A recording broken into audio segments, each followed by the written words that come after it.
Hare Krishna, buenos días aquí en México y casi toda Latinoamérica. En España ya buenas tardes, buenos mediodías, buenas noches en la comunidad hispánica de Mayapur. Bueno, vamos a tener nuestra clase de Srimad Bhagavatam aquí en Sri Radha Govinda Mandir, aquí en el noreste de México, en la ciudad de Saltillo este día del año 2021. ¿Estamos a día qué? 5, Día de Reyes, de la Rosca de Reyes. Vamos a darle esta Rosca de Reyes trascendental, el Srimad Bhagavatam. Vamos a leer, el señor Kapil explica el servicio devocional y le vamos a dar un pequeño darshan, señoría Radita. Pues a ver, vamos a desde aquí un pequeño darshan al altar. Ahí va.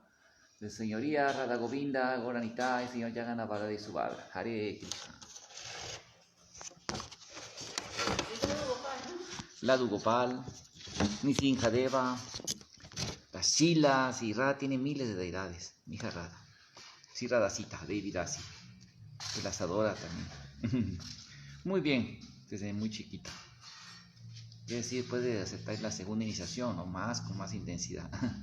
Bueno, vamos a tener la lectura del Bhagavatam primero y luego vamos a leer un tema interesantísimo que se apoya con esto. Narayana namaskritya naranchaiva narotamam Devi Sarasatim Vyasam Tato Yayam Udiraye. Om Namo Bhagavate Vasudevaya. Om Namo Bhagavate Vasudevaya. Om Namo Bhagavate Vasudevaya. Aham sarvesu bhutesu bhutamavastita sadam tat avayaya mamartya kurute chavidamana. Traducción, repetimos por favor. Yo como superalma estoy en todas las entidades vivientes. Si alguien trata indebidamente o no tiene en cuenta a esa superalma omnipresente, su adoración de la deidad en el templo es una simple imitación. Traducción. Voy a leer solo. Yo como superalma estoy en todas las entidades vivientes. Si alguien trata indebidamente o no tiene en cuenta esa superalma omnipresente, su adoración de la deidad en el templo es una simple imitación. Significado de Srila Gracia, Srila Prabhupada. En el estado de conciencia purificada, es decir, en el estado de conciencia de Krishna, la presencia de Krishna se percibe en todas partes. Por ello, quien adora a la deidad del templo sin tener la debida consideración hacia las demás entidades vivientes, se encuentra en el nivel más bajo del servicio devocional. El que adora a la deidad en el templo, pero no muestra respeto hacia los demás, es un devoto situado en el plano material, en la etapa más baja del servicio devocional. El devoto debe tratar de entenderlo todo en relación con Krishna. Con esa mentalidad debe tratar de servir todo. Servir a todo significa ocuparlo todo en el servicio de Krishna. Si una persona es inocente y no conoce su relación con Krishna, el devoto avanzado debe tratar de ocuparla en el servicio de Krishna. Una persona avanzada en el proceso de conciencia de Krishna puede ocupar no solo los seres vivos, sino todo en el servicio de Krishna. Om ayana timirandasya ayananjana salakaya chakshurum militan yena tasmai si gurave namaha. Si chaitanya manovistan estapitan yena bhutale swayam rupa kadamahyam dadati swapadantikan. Si Krishna chaitanya prabhu nityananda syadoita gadahar sivasadi gora bhaktavrinda. Hare Krishna Krishna Krishna Hare Hare. Hare Rama Rama Rama Hare Hare. Aham sarvesu bhutesu bhuta atmavavastita sadam tam avaya mamartya kurute chavindava. Yo como superalma estoy en todas las entidades vivientes. Si alguien trata indebidamente o no tiene en cuenta esa superalma omnipresente, su adoración de la deidad en el templo es una simple imitación. Bueno, aquí en resumen es un tema bastante interesante de que aquí el señor Kapila explica los niveles del servicio devocional en las 3 cualidades, aunque como ya hemos leído en versos anteriores, existe una mezcla de todas las modalidades, no nada más hay, o sea, se mezclan, y hay mucho así, la multiplicación y suma total de esto es que hay cerca de 81 variedades de servicio devocional. Entonces, es un hecho que si una persona se dice muy devoto de la deidad y del templo, pero no respeta a otras entidades vivientes, no trata adecuadamente a cada entidad viviente, sí, no respeta a otras, incluso religiones, otros seres, los tiene cierto, no trata así bien, o sea, no ve que está Krishna en cada alma, pues su adoración es un nivel todavía muy primario, todavía muy en una etapa más primaria, más como hay personas, por ejemplo, que son muy creyentes de su religión en su templo y matan a otras personas por no ser de su religión, o matan a, por ejemplo, a su misma gente, su propia religión, nada más por ser de otra rama, de otra línea. O sea, no ven a que Cristo está en el corazón, o matan a otras entidades vivientes innecesariamente. Porque así como hay un extremo de violencia, eso se llama los fundamentalistas. Originalmente la palabra fundamentalismo en la teología cristiana, que son de parte, digamos, esas palabras, y se usan como base para, ahora sí, como puente para comunicación de todas las otras, porque el mundo predominante ahorita es el occidental, queramos o no queramos. Entonces, la palabra fundamentalista o interpretación fundamental se refiere cuando uno acepta las escrituras tal cual como están, sin ninguna interpretación, así literal, un literalismo absoluto. Y ahora esa palabra ha cambiado en la sociología de la religión para darle una connotación así negativa un poco y para clasificar a las personas que son extremistas en su religión. Un ejemplo, porque vamos a poner 2 ejemplos, hay ejemplo de extremismo y ejemplo de ultraliberalismo, son los 2 opuestos. El extremismo o fundamentalismo, podríamos llamarlo, fue como la actitud de los oscurantistas de la Edad Media, que mataban a la gente en hoguera, iban y destruían otros templos. Ejemplos muy claros ahí en la conquista española de aquí en España, como destruyeron en México, por ejemplo, destruyeron muchos libros de las bibliotecas de los aztecas y de los mayas, el padre Lande de los mayas, y destruyeron los templos porque eran demoníacos, y todo lo que ellos dan de testimonio es que hacían grandes sacrificios humanos, eran diabólicos, y sobre sus templos pusieron sobre los templos antiguos, se pusieron las iglesias, así, eso es una conquista cultural, porque la historia muestra que para dominar un pueblo y destruirlo, dominarlo y subjugarlo, hay que destruir también su religión, que es una fuerza y un cimiento muy grande de una civilización. Entonces, eso lo copiaron también de los islámicos. Los islámicos, ¿cómo se llama? Ellos destruyeron, malinterpretan las enseñanzas de Mohammed, diciendo, porque Mohammed en la Meca, en el santuario de la Meca, en la Kaaba, que es una shila, es una shila, no dicen que es un chivalinga, no sé, ya los expertos debaten eso, pero es una shila ahí en la Kaaba. Es una piedra enorme que es la piedra que mandó del Dios del cielo a Abraham, según la creencia de ellos. Y ellos, ¿cómo se llama? Destruyeron todo lo que no eran la adoración de la Shila y a Dios, lo destruyó todo eso, eso se llaman ídolos, le llevaban con base a la ideología iconoclasta del judeocristianismo, que es otro tema que podemos también dar una conferencia sobre ese tema. Pero bueno, la cosa es que ellos destruyeron así las otros iconos así murtis o iconomorfias, formas iconomórficas que había en la Meca, y con esa justificación se lanzaron a la conquista los árabes a musulmanes a hacer el imperio islámico, que llegó desde la península ibérica hasta las Filipinas en Asia y parte de China, norte de India, o sea, todo el norte de África. Eso fue un imperio enorme.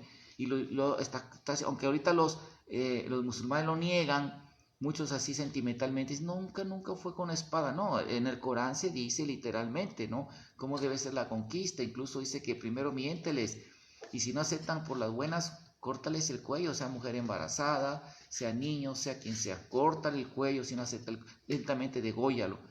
Eso dice literalmente el Corán, que obviamente el señor Chaitanya dijo que los compiladores del Corán pusieron cosas a nombre de Mohammed, que distorsionaron todo. Sí, Chaitanya, que es Krishna mismo, cuando habló con el ulema, ulema, el erudito, que era un talibán, de hecho un talibán, con el que habló.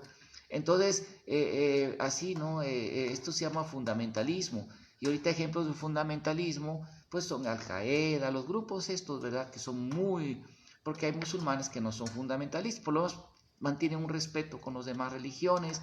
Incluso hay musulmanes que hablan muy bonito de Krishna. En la India los almeyíes, los bajáis, muchas ramas musulmanas del norte hablan muy bien de Krishna, aceptan a Krishna, bueno, porque ellos no son devotos, lo aceptan como un profeta, porque en los hadith Mohammed habla de Krishna.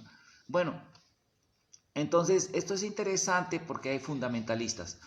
Entonces, por ejemplo, un ejemplo de fundamentalismo es en Polonia, con las ramas católicas de allí, cómo contratan a los neonazis para ir a golpear gente en los festivales que hacen los devotos y agreden y hacen presión para hicieron presión política para correr a los devotos de Polonia. Otro ejemplo de actitud intolerante y fundamentalista es la actitud de la Unión Soviética, la URSS, la Rusia de actual, neoconservadora, que ellos también a través de la Iglesia Ortodoxa prohibieron que se construyera un templo de Krishna por la comunidad hindú en el Kremlin, que era para ISKCON, y han limitado que haya templos de otras religiones más que la ortodoxa, hasta católica, y echaron para afuera, no permiten la libertad de culto, ¿no? Querían prohibir el Bhagavad Gita, es una actitud fundamentalista, aunque el fundamentalismo pues llega a la violencia, es fundamentalista. Y los ultraliberales son aquellos que llegan al modernismo teológico. ¿Cuál es el modernismo teológico? Es una ideología teológica que se creó a fines del siglo, se puso de moda a fines del siglo XVIII, en el siglo de las luces, me corregirán si me equivoco, siglo XIX, sí, siglo XIX, perdón, siglo de las luces. Resulta que empezaron, cuando empiezan las ideas marxistas, el marxismo como materialismo dialéctico, el darwinismo, el naturalismo que se alían uno con otro, el positivismo de Comte, la filosofía francesa, porque antes la ciencia, de hecho la ciencia no estaba peleada con la teología ni con la metafísica, pero es a partir de Comte, porque de hecho los grandes padres de la ciencia, Bacon, todos eran grandes metafísicos, fueron teólogos, todos ellos, ¿no? Del método científico, los padres. Newton en su esa famosa tesis, ¿no? De la filosofía natural, donde demuestra la existencia de Dios, todo eso, o sea, ¿qué decía? O sea, no había ese pleito en la ciencia y religión, teología y filosofía, pero a partir de Auguste Comte se crea la religión positivista, de hecho él creó sacramentos, creó el catecismo positivista de la ciencia positivista, que vuelven agnósticos, por lo menos toman la actitud agnóstica, que no pueden negar lo metafísico ni nada, pero no se puede mostrar, por lo tanto no tiene que ver nada de eso con la ciencia, y ellos niegan toda la cuestión metafísica, o sea, no la admiten en la ciencia, que no se puede demostrar, no se puede comprobar, no es importante para el método científico. Aunque el cientificismo usa la ciencia para decir que la absoluta verdad es el ateísmo, cosa que no está comprobado. Tampoco, esa es una postura religiosa. Otro tema, la cuestión de la religión secular llamado ateísmo materialista. Pero está el positivismo lógico, el positivismo de Comte, clásico o primario, es una religión abierta con cultos, incluso templos positivistas. Él estableció que su esposa era la encarnación, así era la diosa que se adoraba a sustitución de la Virgen María, y hubo sacramentos, adoración, calendarios para adorar a los científicos y a los positivistas, todo un viajezote de opio, ¿no? Un viaje de opio tremendo. Pero bueno, me refiero a que no había ese pleito, hasta ahí empieza ese divorcio. Muy bien. Ahora bien, vamos a hablar ya, entonces la religión, para no quedarse atrás, o algunas religiones, algunos religiosos, teólogos como Teilhard de Chardin y otros, adoptan esos modelos, o sea, modelos naturalistas como el darwinismo. Él estuvo involucrado en la falsificación del niño de Piltdown en Inglaterra, este teólogo, y otros así, hacer una mezcolanza y a interpretar la Biblia desde el punto de vista darwinista. y hasta materialista, ¿no? Incluso llegan al punto de que empiezan todo lo sobrenatural a decir que es alegórico, que es simbólico y así. Y ahorita, un ejemplo de ultraliberales son ramas de la iglesia católica anglicana. En ellas que incluso casan a los homosexuales, tienen ya ¿cómo se llama? Sacerdotes que son homosexuales y hacen así cosas así, ¿no? Bien, bien extremadamente, se llaman ultraliberales, son el otro extremo, ¿no? Y niegan que existan los infiernos, el nacimiento virginal, que no creen en las escrituras, son casi cuasi ateos, así, son materialistas, ¿no? Y que lo importante no es la vida después de la vida, sino que en esta vida que tú vivas bien en armonía con el Dharma, el bien, y muy exaltar este punto, el bien al prójimo, cosa que también exaltaba el marxismo, ¿no? Que la igualdad por todos, el beneficio del comunismo, que en realidad es un tema interesante porque sin metafísica no se puede hablar de igualdad, que todos seamos iguales y que todos veamos por el bien de los demás. Ya leímos un artículo, ¿se acuerdan? En una clase pasada sobre la valoración de Dios y la conducta sociomoral.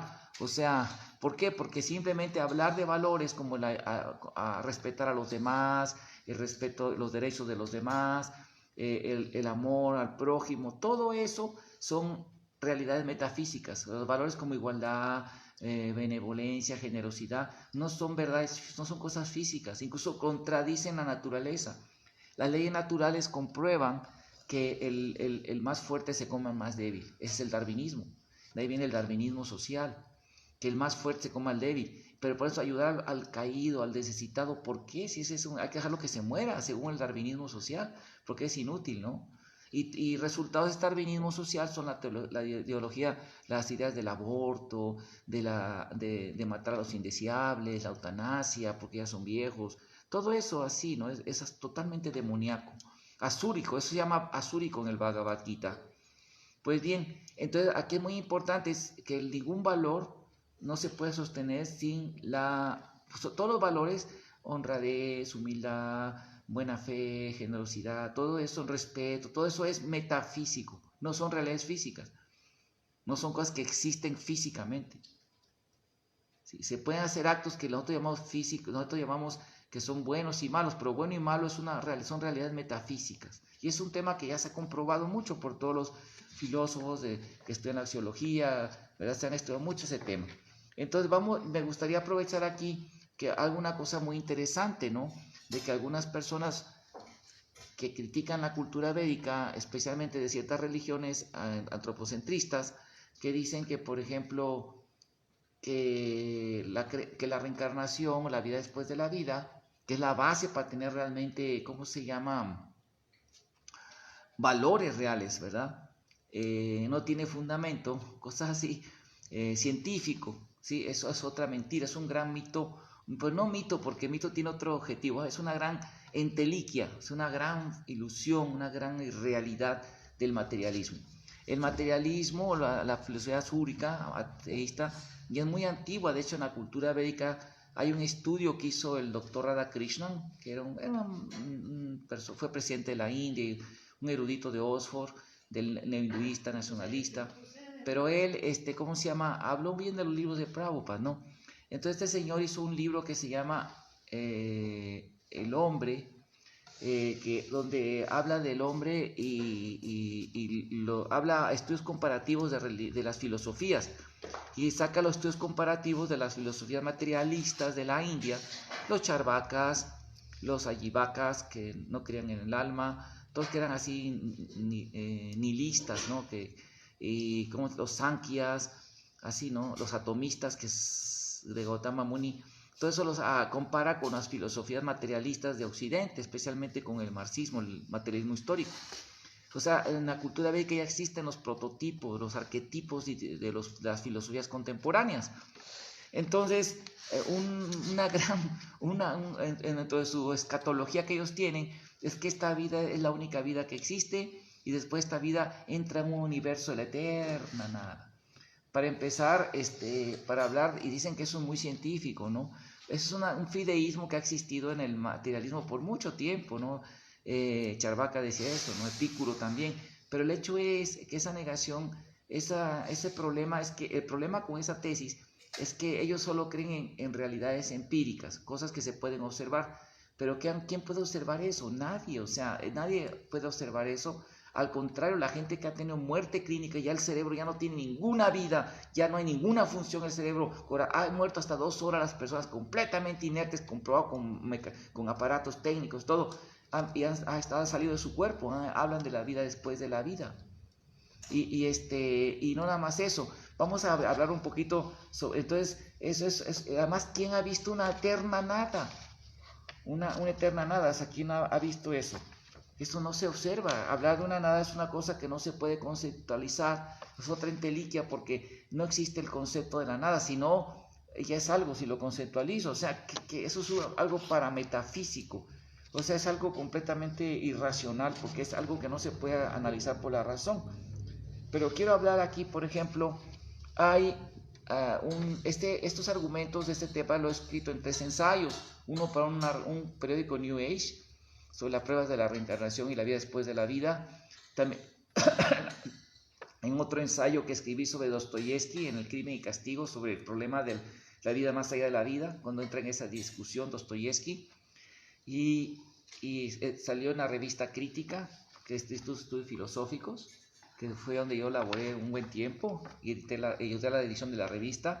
Y luego también lo saqué en la última vez que lo saqué, incluso lo expuse en un congreso de ciencias sociales, globalización y cultura de resistencia en la Ciudad de México, que se llama Breve apreciación literaria y filosófica de la obra de Jesús Santos en El ojo del huracán.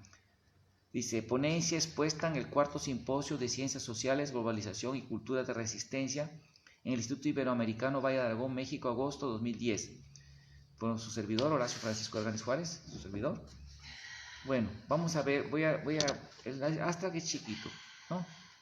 Pero quiero hablar un poquito de esto porque es un libro muy bonito de este autor que fue el máximo rector de la Universidad Internacional Iberoamericana y del Dharma Course Internacional también. Y él es una persona, es un devoto de Krishna también, ha ayudado mucho al programa Sandipani Muni de la Escuela de Niñas, ahí del proyecto que está en Brindavan, y ha hecho muchas labores muy piadosas. Y él escribió un libro que se llama El ojo del huracán, que sería muy bueno que lo lean todos los niños devotos. Es un libro precioso, pero vamos a ver la apreciación literaria para poder entrar en el tema de la vida después de la vida y el error del materialismo, ¿no? Dice así, en esta reseña trataré de compartir unas breves apreciaciones que puedan completar lo que presentó el doctor Jaime Torres Mendoza, 2010.14, pues como cualquier creación literaria, es enorme el depósito de elementos narratológicos que podríamos pasar toda la noche y noches comentando. Género literario, porque es un libro que todos deben leer, todos los niños y los jóvenes devotos deben de leer, es un libro muy bonito. En forma tentativa, trataré de categorizar dicho texto, por lo que es bueno tener en cuenta el género al que pertenece esta obra, en El ojo del huracán. Y lo primero que se descubre es que el tratado se puede comparar, ya que entre los monumentos de la literatura universal se encuentran las obras post-renacentistas alemanas e inglesas, en las que Goethe como John Milton dejaron su legado. Curiosamente, sus novelas como El Fausto y El Paraíso Perdido, al igual que el libro en análisis, tienen un fin didáctico, y paralelamente son obras con mucho material para el drama. Así no se puede ignorar que la obra de Santos sostiene también ciertas tesis que comentaremos en breve. Dichos textos citados también tienen como temática la concepción teológica del judeocristianismo sobre el libre albedrío. Por eso, como el Fausto de Goethe en alemán, Goethe, y Goethe dicen así en inglés, ¿no? Se basa en el recuerdo del libro de Job primero, con toda su influencia intertextual. El paraíso perdido sobre la caída de los primeros padres de la humanidad, para ello se basa en el recuento del Génesis, con toda su concepción cosmogónica. Así los expertos llaman a este género las epopeyas bíblicas, pues parten de la historia sobrenatural religiosa, o sea, la hagiografía cristiana. No obstante, la obra del Dr. Santos parte de la historia tradicional y cosmovisión de los textos puránicos y védicos de la antigua literatura sacra hindú. Las obras renacentistas utilizan a los seres propios de dicho sistema de creencias, ubicándolos en espacios correspondientes a los mundos celestiales, terrenales e infiernos, dentro de esa cosmovisión. El hombre en su mundo terrenal con las inquietudes, con todo lo deseable, y Mefístoles haciendo su papel. Es interesante que Goethe como Milton utilizan el símbolo del árbol del fruto prohibido, el llamado el árbol de la ciencia, lo que permite ver que los autores le dan una interpretación de sentido racional al fruto prohibido, que es la ansiedad ontológica del hombre por conocer los misterios de la vida. En forma comparable, Santos con sus personajes, pero en el contexto de la cosmovisión del universo filosófico de la India. Ideas filosóficas. Las obras citadas nos hablan de personajes propios del panteón judío-cristiano, como los ángeles, arcángeles, Satanás, etc. Además utilizan el motivo clásico de la lucha entre el bien y el mal. Trata temas teológicos propios de la filosofía cristiana. En forma semejante al autor Santos, pero dentro de la cosmovisión filosófica hindú, aunque con principios más universales. Por ejemplo, de tales conceptos que es relevante discutir es el de la transmigración o reencarnación, metempsicosis, ya que el autor nos ha revelado que dicha obra continuará cuando el protagonista, Suryadeva, vuelva a nacer como Quinto Tulio Máximo General de la Legión Romana en León, España. Este fue el gobernador militar de la Legión Séptima, Gémina Félix, el León romano del año 165 después de Cristo, Santos 2010, de quien existe una serie de versos que describen sus hazañas en los páramos leoneses y la devoción a la diosa virginal Diana, diosa de la caza, a quien consagra un lugar de culto. Así, a diferencia del materialismo, que se impuso como moda dentro de los paradigmas del fin del siglo XIX hasta mediados del XX, que conllevó al nihilismo escatológico, o sea, así al no creer nada, así a rechazar la existencia más allá de la vida, del cuerpo, junto con la producción de toda una generación, ahora senil, de existencialistas vacíos, derrotistas frustrados, donde los amargados carcamanes solo se lamentan porque su apuesta a esta efímera vida material fue el todo por el todo, como si fuera eterna, y ahora les queda más que destilar su amargura, al tener que enfrentar la realidad, que día a día la muerte les está arrebatando su ilusorio castillo de naipes, ya que no se sostiene. Contrario a esto, en la sociedad medieval actual, en la sociedad actual mundial, ha crecido un gran interés en el fenómeno escatológico de la reencarnación, tema que no solo ha servido de recursos a muchos de los más grandes literatos, sino que fue de gran interés para los filósofos clásicos como Pitágoras, Sócrates, Platón, también en el pensamiento de Oriente, incluyendo Egipto, y hasta los judíos cabalistas y jasídicos, junto con los primeros padres de la Iglesia como Orígenes, etc. Pero ¿cuáles han sido las bases fácticas, científicas y racionales de tal concepto para que se popularice tanto en la actualidad? Subtítulo: Validez del nihilismo. En este tema, este tema es una materia muy importante de discusión, ya que desde hace más de 5.000 años, los pensadores materialistas como Charvaka y Kapila Nirísvara en la India, y en Occidente desde Demócrito a Marx, los científicos animafóbicos, así como algunas doctrinas cristianas, sostienen que después de la muerte solo hay el paraíso de la nada eterna, el nihilismo. Es interesante que los militantes de tal idea frecuentemente objetan: dame una prueba de la inmortalidad del alma. Sin embargo, el análisis de esta objeción nos mostrará que el hecho de exigir una prueba, empírica, significa que uno solo cree en cosas comprobadas, ya que el nihilismo tiene como base que la vida y su característica esencial, la conciencia del soy yo, cogito ergo sum, yo pienso, yo existo, es el producto de las condiciones químicas y físicas de la materia, por lo que dicha proposición demandan pruebas que la demuestren para ser creíble. O sea, ¿dónde están las pruebas del nihilismo? No obstante que esta tesis ha sido ampliamente difundida, a grado que se fosilizó en toda una generación ahora senil, los más avanzados estudios y descubrimientos científicos han conducido a reconocer lo que el biólogo W. Thor confesó: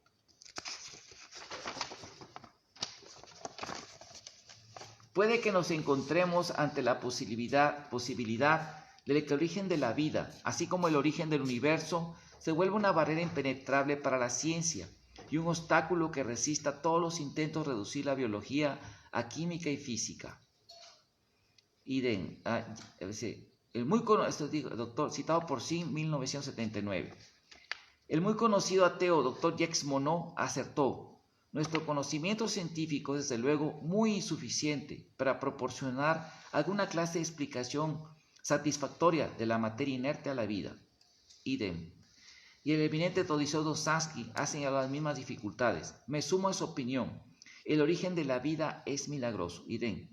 El eminente biólogo de Oxford, J. Webb, señaló: todo lo que se ha logrado hacer en el laboratorio son virus y genes que aún los naturales son solo moléculas polinucleótidas inertes sin nada de vida, como el virus de ahorita, ¿verdad? El coronavirus. Hay datos muy duros que muestran que se les escapó de control ahí en Wuhan, ¿sí? Porque por años los chinos han comido animales y porquerías así, nunca habían tenido este problema. Y pues son moléculas, o sea, no son seres. Los virus no son seres vivos, son moléculas que las metabolizan y las reproducen las mismas células vivas. Son moléculas parasitarias que hacen que las reproduzcan las mismas células vivas, no son seres vivos. Por eso el antibiótico no lo mata. Muy bien, vamos a hacer. Seguimos. Pues nunca se reproducen por sí mismos, ¿no? Sino que los multiplican los metabolismos de las células vivas. O sea, con todos los componentes que integran una célula, como el ADN ya sintetizado, si ya se sintetizan hasta el ADN, se pueden sacar de la célula todos los componentes. No se puede crear una criatura viviente a partir de la materia pura. No se puede hacer ni una célula viva, ni un germen, nada. Ni devolver la vida a un cadáver. Ya una vez que muere, hay un tiempo que lo pueden resucitar con electrochosis, pero una vez que se va el alma, ya no lo pueden revivir. Incluso tanto están todos los componentes para la vida que sacan un cuerpo muerto, órganos, se lo pega a un cuerpo vivo y viven. Nada más se queda en refrigeración, pum, pum, y se lo pega y vuelve sigue funcionando. Pero no está el espíritu, el alma, que es la fuente de la vida. Algunos materialistas se obsesionan en pregonar que la conciencia se produce por los átomos, que han perdido o adquirido uno o más electrones, que poseen uno o más cargas positivas o negativas, denominados iones, en este caso del sodio, que conducen las ramas nerviosas entre las neuronas. Pero si fuera tan sencillo, actualmente se pueden reproducir tales cargas de iones y pasarlos por el cerebro de un cadáver, y así se lograría la vida eterna, como el mito de Frankenstein. Pues sí, ya. No obstante, al respecto, el doctor Saint-Jory, premio Nobel, dijo: en mi búsqueda del secreto de la vida, terminé con átomos y electrones, los cuales carecen totalmente de vida. En alguna parte del camino, la vida se me escurrió entre los dedos. Citado en Cremo, 1988, página 15. Luego lo decimos la referencia. El famoso Niels Bohr, también otro físico, premio Nobel, confirmó: admitidamente, no podemos encontrar nada en la física y química que tenga la más mínima conciencia. ¿Puedes ponerla a fuego porque se prenda otra vez? Está haciendo mucho frío. No podemos encontrar nada en la física y química que tenga la más mínima remota de conciencia. Eso significa que aparte de las leyes de la física y la química, como se han dado en la teoría cuántica, debemos considerar la existencia de leyes muy diferentes. Otro premio Nobel, Franz Crick, reconoció: el origen de la vida parece hasta el momento casi un milagro, citado en Thomson, 1973, página 64. Por lo que el doctor Henry Yockey hizo una reflexión relevante. Uno debe concluir que en oposición a la sabiduría establecida y corriente del materialismo, un argumento que describa la génesis de la vida en la Tierra mediante casualidad y causas naturales, o sea, sin Dios, ¿verdad?, que pueda ser aceptado con base a hechos y no en base a fe, aún no se ha escrito. Sí, en la obra citada. De esta manera, podemos citar muchos eminentes científicos en estos campos de la biología molecular y las neurociencias que honestamente han confesado esta realidad, por lo que podemos ver claramente que no existe prueba alguna que dé base al nihilismo, el cual niega dogmáticamente la existencia del alma inmortal. Es un negacionismo nada más. Muy bien. La nada existe, ese es su título. Por otro lado, la ley de la conservación de la energía nos muestra que la energía no se crea ni se destruye, solo se transforma.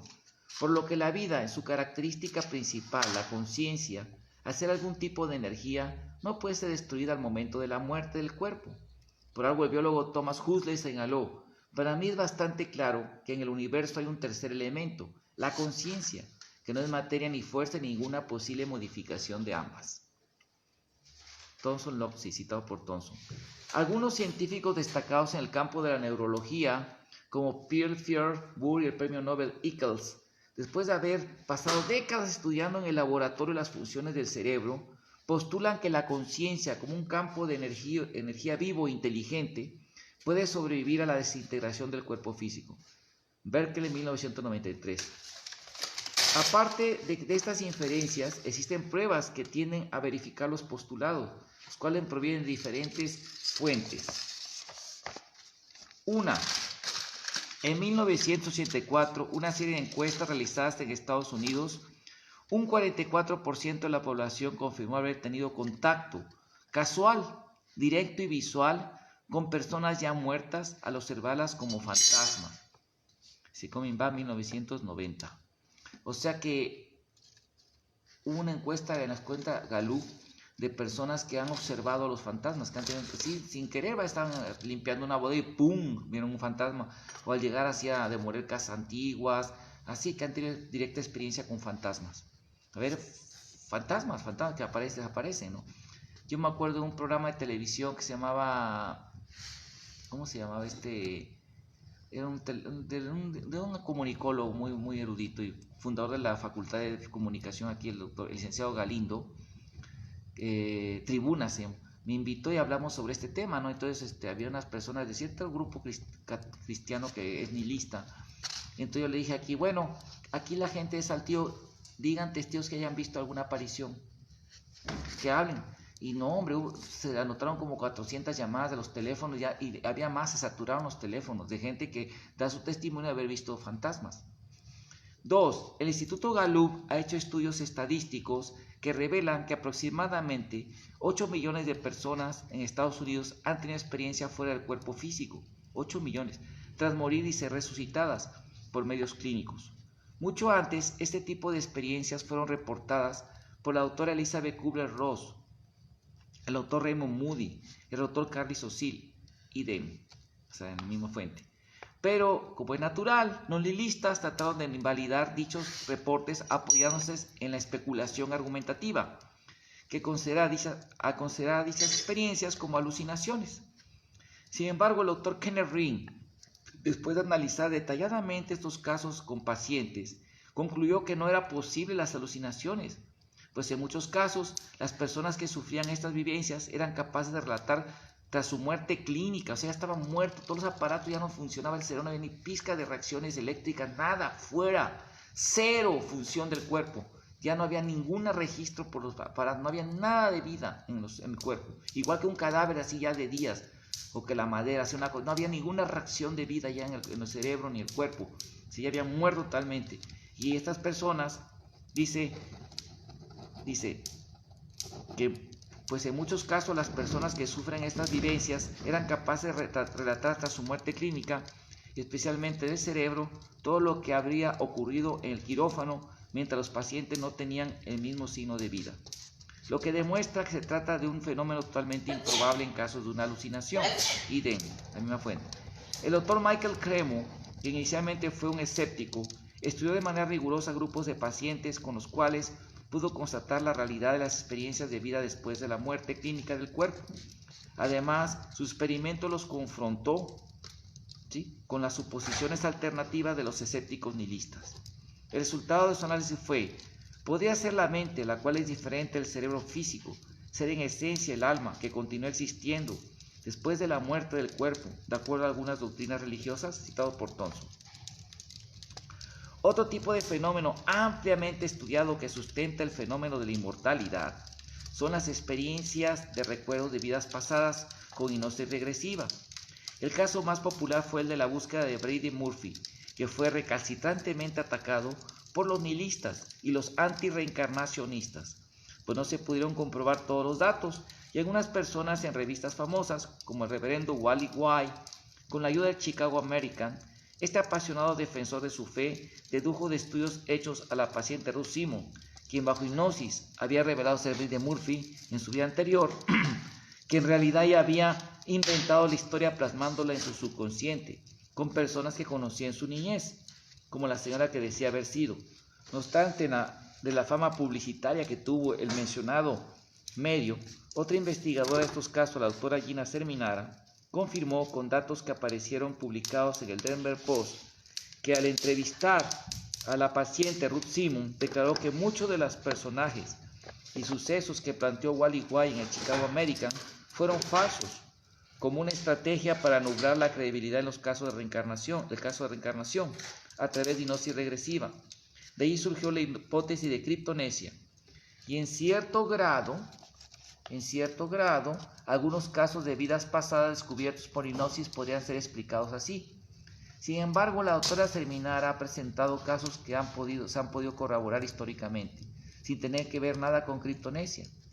Además, la doctora Helen Wambach, doctora en psicología, ha hecho experimentos con más de 1000 personas que recordaron muchas vidas hasta el año 2000 a.C., que concuerdan con datos históricos y geográficos y que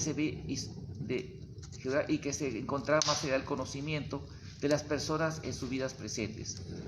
Otros investigadores rigurosos en este campo es el Dr. Peter Ramsted de la Universidad de Sydney, quien realizó experimentos con observadores independientes, confirmados con datos históricos muy precisos, en sujetos que recordaron sus vidas previas y mantuvieron diálogos en lenguas extranjeras con el acento y palabras propias de tiempos pasados. Este fenómeno lingüístico se le denomina genoglosia y videns, en la misma obra. O sea que hay personas que bajo hipnosis hablan un francés antiquísimo, un español antiquísimo, un inglés súper antiquísimo, ¿sí? Y además hay gente que no tiene estos ingleses o de ese idioma. Son evidencias de la vida pasada. 4. Las evidencias más fuertes que existen provienen de las personas que pueden recordar sus vidas pasadas en estado totalmente consciente. Por ejemplo, la niña Shanti Devi, un caso de los más invulnerables, que ante testigos que la investigaron fue llevada a la ciudad de Mathura, Uttar Pradesh, India, donde vivió en su anterior existencia y reconoció a su antiguo marido, hermano, hijo, etc. Otro ejemplo fue el famoso Pitágoras, quien afirmaba sus recuerdos de sus vidas previas. Al respecto, uno de los más feroces militantes nihilistas, Carl Sagan, escribió: Jan Stevenson, psiquiatra de la Universidad de Virginia, ha reunido algunas pruebas de que en la India y el Próximo Oriente, algunos niños relatan con lujo de detalles una vida anterior transcurrida a considerable distancia, en un lugar que jamás han visitado y que ulteriores investigaciones vienen a demostrar que los datos del fallecido allí se ajustan a la perfección con las descripciones del muchacho. Con todo, el trabajo de Stevenson es probablemente la más interesante de las investigaciones contemporáneas. Sagan 1984. Así, las investigaciones del Dr. Ian Stevenson durante 3 décadas han reunido 2000 casos de personas que han comprobado recordar sus vidas pasadas y más de 1300 personalmente los ha estudiado de manera inicialmente escéptica.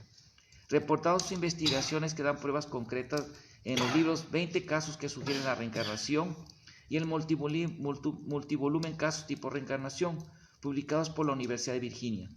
Estos estudios han provocado vértigo a los oponentes, quienes han recurrido a la hipótesis de la memoria genética, atribuyendo una capacidad cognitiva omnisciente. Aunque los estudios sobre la teoría de la información genética todavía están en sus etapas más tempranas, la evidencia demuestra que este fenómeno no se aplicaría a sujetos que su ascendencia, o sea, sus ancestros, provengan de los ambientes que recuerdan como vidas pasadas, lo cual no es el caso de los ejemplos citados. Es muy interesante esto, ¿no? Muy interesante. Al respecto, Per Wills, otro estudioso del Departamento de Psicología de la Universidad de Belo Horizonte, Brasil, ha señalado que los estudios del Dr. Ian Stevenson sobrepasan ya los 3000 casos y afirmó: para los que siguen inmersos en la creencia de un mundo material y un yo sustancial, la respuesta será sin duda positiva. Sí, la reencarnación existe y puede que la añadan prudentemente como todos los demás fenómenos. Citado en Drouot, 1982, página 21. Bueno, voy a leer nada más un tantito aquí para que se animen a leer la obra. Esta obra está muy bonita. Dice: asociaciones contemporáneas. A la vez, Volviendo al análisis literario de la obra, no podemos ignorar a los niños y jóvenes quienes son el futuro de la humanidad, pues considero indispensable motivarlos a cultivarse con la lectura de esta obra, por lo que mencioné algo que les permita sentir una cercanía con el ojo del huracán, y cierta obra que conquistó su lugar en la pantalla grande y en la teleserie de dibujos animados. Desde mi apreciación literaria me refiero a las historietas de Conan el Bárbaro, también llamado Conan el Cimerio o Conan el de Cimeria. Pues sin querer menospreciar su valor literario, dicha obra se centra en un personaje creado en 1932 por el escritor Robert E. Howard para una serie de relatos destinados a la revista Pulp Tales, donde Conan es el antihéroe, un ícono de la mimesis americana y el bárbaro más famoso de la ciencia ficción. Sus relatos suelen ser clasificados dentro de la saga heroica o la espada y la hechicería.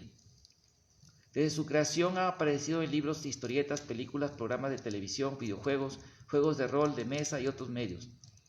Vivió en la era Hiboria, de una época fantástica, comprendiente los años del hundimiento del Atlantis, una isla que Howard ideó basándose en el relato Atlántida y las hipótesis de las migraciones de los arios. En cuanto al libro en análisis, más bien veo forzado a asociarla a otra obra que fue muy atractiva a los niños y jóvenes, He-Man, The Master of the Universe, conocido como Master del Universo en España, y He-Man y los Amos del Universo en Hispanoamérica. Fue una serie de dibujos animados de principios de los 80. Transcurría en una lejana galaxia, el reino del planeta Eternia, donde He-Man, el hombre más poderoso del universo, luchaba contra Skeletor para proteger el reino y salvaguardar los secretos del castillo de Grayskull. Así, al entrar en el libro del Dr. Santos, transportará a los jóvenes lectores a toda una aventura cósmica, pero con incomparable tesoro de sabiduría. Por lo que me gustaría mencionar que la obra del Dr. Santos podríamos clasificarla como primer ejemplar en la historia de las letras españolas de la epopeya puránica védica, escrita por un hispanohablante, pues sus personajes, Suryadeva como héroe típico, lucha al lado del bien para vencer el mal que amenaza al universo desde su planeta celestial.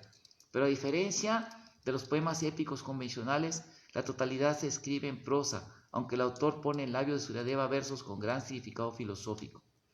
En realidad, podríamos extender esta apreciación, aunque al principio nos cueste un poco ser seducidos por la narrativa. La novela en sí presenta una obra de arte, ya que fue escrita en un periodo de más de 30 días, donde el Dr. Santos, como muchos escritores clásicos, se mimetizó en el ambiente y viajó a la ciudad de Brindavan, estado Uttar Pradesh, en la India central, lugar donde vivió en su infancia el más grande de los héroes y filósofos de la cultura hindú, Sri Krishna, quien es la celebridad de las grandes obras épicas de esta civilización, como el Mahabharata y los Puranas.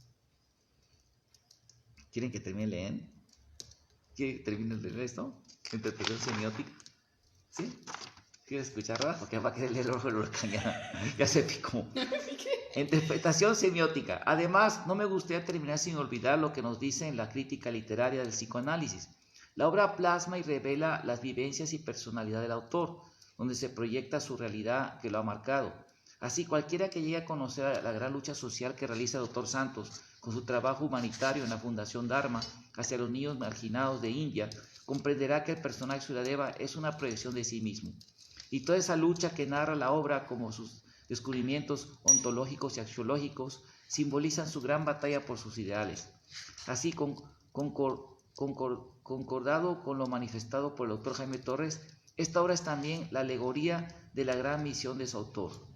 Y como ya he mencionado, dada la comparación, esperamos que algún día el ojo del huracán trascienda el cómics, al drama, al cine y la teleserie, pues contiene todos los elementos y además una riqueza única de sabiduría que aporta a nuestra sociedad, en especial a los jóvenes, en esta época de extrema globalización, que con el histórico fracaso rotundo del comunismo y los grandes crímenes contra la humanidad cometidos por los dictadores de estas naciones del socialismo real, se ha perdido el sentido de identidad o memoria ancestral y se siguen ciegamente los modelos programados por la mercadotecnia del sistema alienador del consumismo, apoyados en la retórica del cientificismo ateizante, lo que acarrea la explotación y el despilfarro desmedido de todos los recursos de la naturaleza, incluyendo a las personas. Los ejemplos más burdos son la imposición del aborto y la eutanasia, que tan solo son ideas originarias de los nazis. donde les intenta desenraizar los valores éticos, morales y espirituales, como pasa con las campañas enajenadoras a través de los medios masivos. Un ejemplo sería la película Quiero ser millonario o el libro de Gandhi, gay y racista en la India, país donde se origina la obra, junto a otras succionadas, por decirlo más grosero, ¿verdad? Como la moda discriminatoria pero extremista tan mundialmente generalizada pero satanizadora de ser gordito es indeseable y denigrante, mientras que el matrimonio gay es la máxima evolución de la integridad y la salud en la historia de la raza humana. Así dichas campañas solo están llevando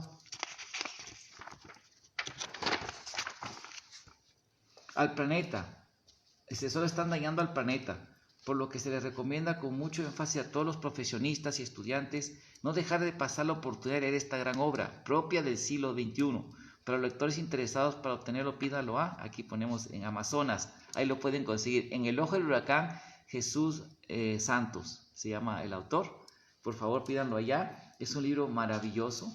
Y la bibliografía: Apuntes sobre la conciencia, conferencia, Universidad de Berkeley, California, 1993. Cremo Michel et al. Volver a nacer, la ciencia de la reencarnación, Centro Bacterianta de Santiago, Chile. Datos del Galú Institute citados por el video documental Going Back, 1990, ITV Los Ángeles. Aventuras sin inmortalidad, Sabo Michel. Drew Patrick, un riguroso estudio sobre las regresiones sinópticas a vidas pasadas, editorial de DAF. Dice Jesús Santos, Dharma Course International y Gmail. Es una carta que me escribió Jesús Santos. Muy agradecido a Horacio Vázquez Juárez. ¿En qué? 2011. En 2011, 12 de febrero de 2011. Sagan Carr, El cerebro de Broca, reflexiones sobre el apasionante mundo del cientificismo, es Brasil, el cientificismo. Editorial Grijalvo. Sindamoda Pichiri, Química Orgánica, la ciencia de la vaca sagrada, Bhaktivedanta Booktros, página 11. Mi vida prohíbe la vida. Origins, High Dimension of Science, editor Richard de Thompson, PPT USA, 1983, página 74.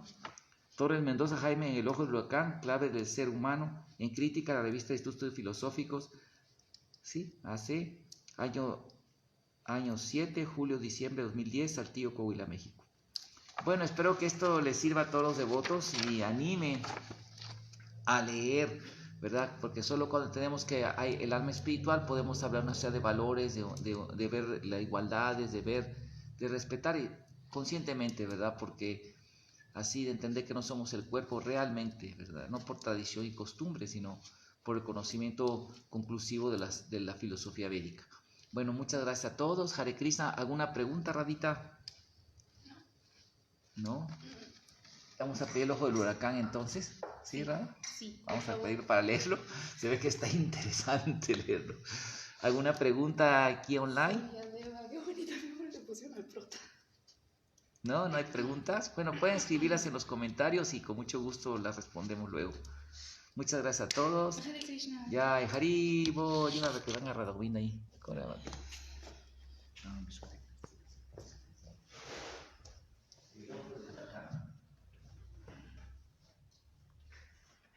Quiero ser millonario.